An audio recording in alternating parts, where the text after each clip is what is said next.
Ako lang ba ang nakakaranas ng init? Halos 5 buwan na hindi umuulan dito sa amin. At makikita nating nasusunog na ang mga damo na dahilan ng tagtuyot. Na nalalantang pananim na nangangailangan sana ng malakas na ulan na nagriresulta ng napakaalikabok na daan. Kaya't Samahan niyo ako ngayong maligo.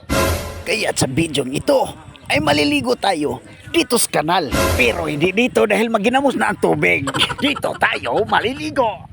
At ngayon dahil nandito na tayo sa kanal ay pwede na tayong maligo. Huwag na natin patagal-tagalin pa. Dahil wala tayong ika-afford na pier na maligo sa mga swimming pool, dito tayo sa kanal. Oy, libre pa, walang entrance, walang bayan, wala din pagkain dahil malapit lang naman dito sa amin. Kaya sulitin natin ang ating paliligo dahil grabe ang napakainit ng panahon. Nawawaw yung mga tao dito na nakakita sa akin para daw akong buwang. Pero okay lang yan, at least nalamigan yung utak natin at saka yung katawan natin dahil sa sobrang init ng panahon. Malamig po yung tubig dito, matinaw-tinaw man. Pag hindi nyo malubog, huwag mo lang lubogin yung mga lapok sa ilalim para hindi maglubog yung tubig dyan. Kaya subukan naman natin ang tumalon dyan, makipala na, langoy-langoy tayo dyan. Lublob guys. Lublob tayo dyan kaya para sobra. Grabe, ang sarap ng tubig dito mga guys. Grabe yung kaayo. Mura na tayong nabubuang nito sa mga natin nga mapaligo dahil sobrang init. Wala pa mga tao dito sa amin dahil sobrang busy nila sa init na panahon. Saka may pista man dito sa sa mga kapitbahay namin ba na barangay. Tapos ako hindi man ako sumama dahil sobrang init kaya pinili ko lang na maligo dito sa kanal. Malisod man tayo magtagalig nito kay masalantalipid mo yung mga dila natin. Pero okay lang, magligo man tayo dyan. Wala, bahala na sila So sulit mga guys. Grabe. Perting inita kayo munang ligo, lami kay kaligo gyud. Tinaw po kay tubig. Tinaw ko sa tubig mga guys daw. Mabaw ra pud siya. Makita mo ninyo nga grabe ka init. Grabe ka init ang palibot. May bata pa dagan. Kantaron. Say wala. Wala lagi Plato ra diyan ka.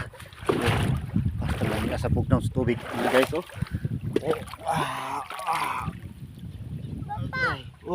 Diar ka.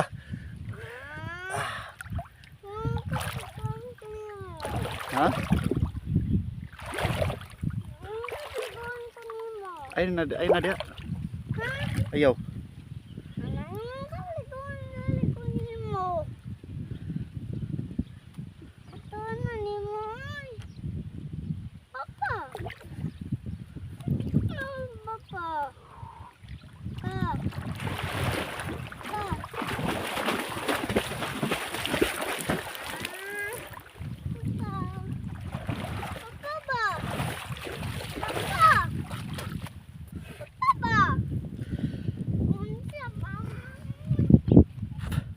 Atong lang ato ni mga tao dari sa mga dool sa irigasyon o mga ligo pala.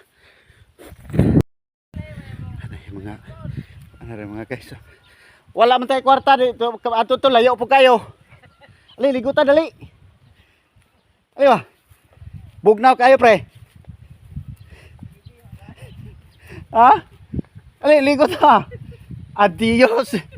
Nara dool kayo tubig o problema mo sa kainit rod nga ang tubig nara dool di ay. Sus. Karon pa ko kabantay day nga nara day dari ang tubig dayo. Puri. Ma'am, ligo ta ba? Ligo. Nanago mga tao kay puros gipang igang perting inita.